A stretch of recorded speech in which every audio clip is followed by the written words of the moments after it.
Chapter 21, The Woman in the Picture.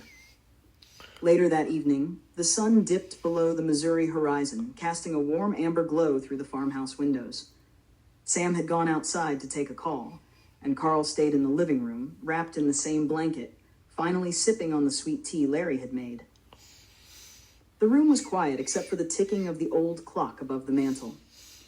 Larry walked in carrying a shoebox, worn and taped at the corners, went up and set it gently on the coffee table in front of Carl.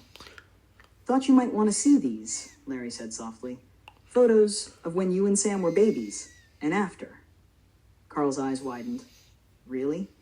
Larry gave a small nod and sat beside him, not too close, but close enough to show he was there. Carl opened the box with trembling hands. The first few pictures were of two tiny babies wrapped in matching blue blankets, him and Sam, back when they were still together. And Carl smiled through the sting in his chest. He shuffled through more: birthday parties, first bikes, Halloween costumes, all starring Sam. Carl wasn't in those. He hadn't been there. Then, buried under a stack of school photos and drawings in crayon, was a Polaroid of a young woman with long dark hair and tired, kind eyes. She was holding a toddler Sam in her lap, smiling faintly at the camera. Carl froze. His fingers brushed the photo like it might disappear. "Dad," his voice cracked. "Who is this woman?" Larry looked over and went quiet. He leaned forward, resting his elbows on his knees. "That's your mom," he said. "Kathy." Carl stared at the photo, his breath shaky. "I never knew her face," he whispered. "I never even knew what she looked like." Larry gave a slow nod. "She loved you both, but things got hard. She made choices that broke all of us." Carl held the photo to his chest, tears welling again. "I used to make up faces for her in my head," he said. "None of them looked like this." Larry didn't say anything for a moment, then softly, "She's gone now. Cancer, a few years back." Carl's shoulders slumped and he shut his eyes. "Why didn't she keep me?" he asked. Larry reached out and put a hand gently on Carl's back. "I wish I had a good answer for that, son. I really do. But she wasn't ready, and I didn't fight hard enough." Carl nodded, still staring at her face in the photo. "She's real now," he whispered. "She always was," Larry said. "But now she's yours too." And in that quiet room, Carl held the picture like it was a treasure because for the first time, he didn't have to imagine anymore. He could finally see where he came from. To be continued. Chapter 22. The Grave and the High School. The next morning, Sam woke Carl gently with a warm breakfast sandwich and a soft knock on the bedroom door. The Missouri sky was overcast, pale gray with streaks of morning light cutting through.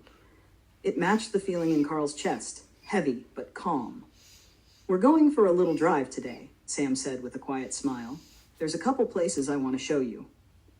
They drove west, through winding country roads, past fields of hay and grazing cattle, until they reached Stockton. A small town with brick buildings, a few diners, and the kind of streets that looked almost frozen in time. Sam pulled the car up in front of an old school building with a faded red sign, Stockton High School. Carl stepped out, his eyes scanning the school with quiet awe. "You really went here?" "Graduated in 17, Sam said proudly. "Football games on Fridays, drama club, bad cafeteria food. The works." Carl grinned faintly. "I never made it to high school. Got shuffled around too much." Sam looked over at him and gently bumped his shoulder. "Now you can say you've seen it." They didn't linger long. There was a deeper reason for the trip, one Sam hadn't spoken about until now. A few miles down a dusty gravel road, they turned into a small cemetery shaded by rows of tall pines. The wind was soft, almost reverent. Sam led the way, footsteps crunching in the grass, until they stopped in front of a simple headstone. Catherine Dawn Clark. 1961-2007. Beloved mother gone too soon. Carl froze. His breath caught in his throat, and his vision blurred before he even spoke. "This is her," he whispered. Sam nodded, his hands in his jacket pockets. "I come out here sometimes. Talk to her when things get heavy." Carl dropped to his knees, staring at the stone. His hands trembled as he reached out and gently brushed the leaves away from the base. The cool stone met his fingertips. "I didn't get to know you," Carl choked. "I didn't even get a chance." The tears came hard and fast, loud sobs in the quiet cemetery. He bent forward, his forehead resting against the edge of the grave. Sam knelt beside him, placing a firm hand on Carl's back. She would have loved you, Carl. You were never forgotten. I think she carried that pain with her every day. Carl nodded through the tears. I didn't even have a name for her in my heart. Just the woman who gave me away. I didn't know she had a face, a voice, a grave. You know now, Sam said. You can carry her name forward if you want. Catherine Dawn Clark. Just like me. Carl sat up slowly, wiping his face, eyes red and raw. Yeah, he whispered. I want to be a Clark. And as the wind rustled through the trees and the brothers sat beside the grave of the woman who gave them life, Carl finally felt like the missing piece of his soul had a place to rest. To be continued. Chapter 23, Joplin Dreams. The road from Stockton to Joplin stretched out like a memory Sam knew by heart. As they drove past rolling hills and clusters of trees dusted with early spring, Sam glanced at Carl in the passenger seat. He was quiet, lost in thought, but not crying. Not today. There was a new calmness about him, like he was starting to settle into the truth of who he was. This place changed everything for me, Sam said, his voice steady as the tires hummed against the pavement. Joplin's where I found my voice, where I finally stood up again. Carl turned to him. This is where your music started? Sam smiled. This is where it became real.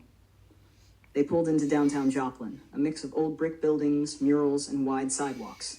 The energy buzzed quietly around them, the kind of small city hum where artists, dreamers, and misfits carved out spaces for themselves. Sam parked outside a small building with a weathered sign that read Clark's Resale, and beneath it, a smaller one, Home of Def Sam Studios. Carl raised an eyebrow. Wait, this is yours? All of it, Sam said proudly. I ran this shop to survive, and in the back, I built my first studio. It's where I recorded my first EP. That's when people started listening. Inside, the store smelled of incense, vinyl, and nostalgia. CDs, DVDs, and secondhand treasures filled the shelves. Carl looked around, wide-eyed. It was cluttered, but full of life, like Sam had poured himself into every corner. In the back, behind a curtain, was the studio. A microphone stood tall in the center. Soundproofing lined the walls. Carl walked in slowly, eyes soaking it in. I thought music saved me, Sam said, but really it just gave me the space to save myself. Carl turned, looking at his brother. And now you're helping me. Sam nodded. We help each other. That's what family's supposed to do. Later that evening, they walked down Main Street as the sun began to set. Sam pointed out spots where he played open mics, the corner where a local DJ told him his song was playing on the radio, and the diner where he used to write lyrics on napkins during slow nights. Carl stopped and looked around, breathing in the city air. I think I want to be part of this. You are, Sam said without hesitation. You're a Clark, and Joplin's just the beginning. Carl smiled softly, his hands in his pockets. For the first time in his life, the future didn't seem like something to fear. It felt like something to sing about. To be continued. Chapter 25, A Hard Conversation. Carl leaned against the rail of the small balcony outside their Nashville apartment, watching the city lights twinkle across the horizon. The air was warm and carried the sound of music from somewhere down the street. Sam stood beside him, sipping tea, his shoulders relaxed for the first time all day. Carl broke the silence. Hey, Sam, I've been thinking. Sam looked over. Yeah? I think we should move back to Joplin. Sam blinked. Joplin? Yeah, Carl nodded. It's where you got your start, where your store is, where you came alive, right? I want to be part of that. I feel like we could, I dunno, build something there. Sam's smile faded slowly, and he looked out into the night, quiet. Carl noticed. What? Did I say something wrong? Sam sighed deeply and set his cup down. No, it's not wrong, Carl. I get why you'd say that, but I can't go back there. Not to live. Why? Carl asked, confused. Sam leaned his elbows on the railing, staring out. Because every time I threw a fit as a kid, every time I struggled or cried or acted out, I lost something. A friend, a privilege, a piece of trust. I had a guardian who was so strict, Carl. She didn't try to understand me. She just wanted to control me. Carl's voice dropped. She hated you? Sam nodded slowly. I think so. Or maybe she hated how much I reminded her of something broken. But I was punished constantly. Emotion was a weakness to her, not something to help. Carl was quiet for a moment. You never told me that. Sam shrugged. I try not to think about it. That place, yeah, it gave me music. It gave me a chance, but it also gave me wounds. Wounds I'm still healing from. Carl looked down, his voice soft. I just thought going back would make things right, like maybe it could be our home. Sam turned to face him and put a hand on his shoulder. You're not wrong for wanting that, but Nashville's where I feel free now. Where I'm not looking over my shoulder, waiting for someone to tell me I'm too much. Carl nodded slowly, his eyes thoughtful. Then I'll stay here with you. Wherever you feel safe, that's where I want to be too. Sam smiled gently. That means everything to me, Carl. We'll build our future here. One chord, one show, one healing step at a time. And under the Tennessee sky, two brothers stood side by side. One healing from the past, the other ready to walk with him into the future. To be continued. Chapter 26. Home in Nashville. It was a quiet Sunday morning in Nashville. The soft hum of city life drifted through the open window, birds chirping, a car passing, the low strum of a distant guitar from a neighbor's porch. Inside the apartment, sunlight spilled across the floor, painting warm golden streaks through the living room. Carl sat on the couch in his pajama pants and a band t-shirt, guitar in hand, carefully strumming a simple chord progression Sam had taught him just weeks ago. He hummed softly, finding his voice, his rhythm, still shaky, still tender, but growing stronger with every note. Sam stepped out of the kitchen holding 2 mugs of coffee. He set one down in front of Carl and joined him on the couch with a tired but peaceful smile.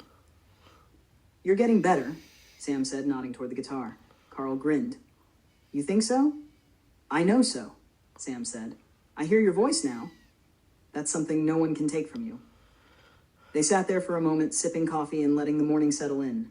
No chaos, no running, just 2 brothers, finally in sync. Carl glanced at Sam.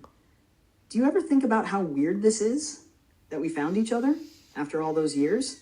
All the time, Sam replied. But I also think it was supposed to happen this way, at the right time, when we were both ready. Carl nodded. I was lost, Sam, like, really lost. And you? You came home. Sam interrupted gently. That's all that matters now. Carl leaned his head against Sam's shoulder, something he never felt safe enough to do with anyone before. Thank you for not giving up on me. I never will, Sam whispered. You're my brother. You're Carl Clark now. The city outside kept on moving, but in that apartment, time stood still, just long enough for 2 hearts to recognize what they'd been searching for all their lives. A place where they could simply be. And there in Nashville, where music bloomed on every corner and healing had a sound all of its own, Sam and Carl weren't just surviving anymore. They were home. But love like this never really ends.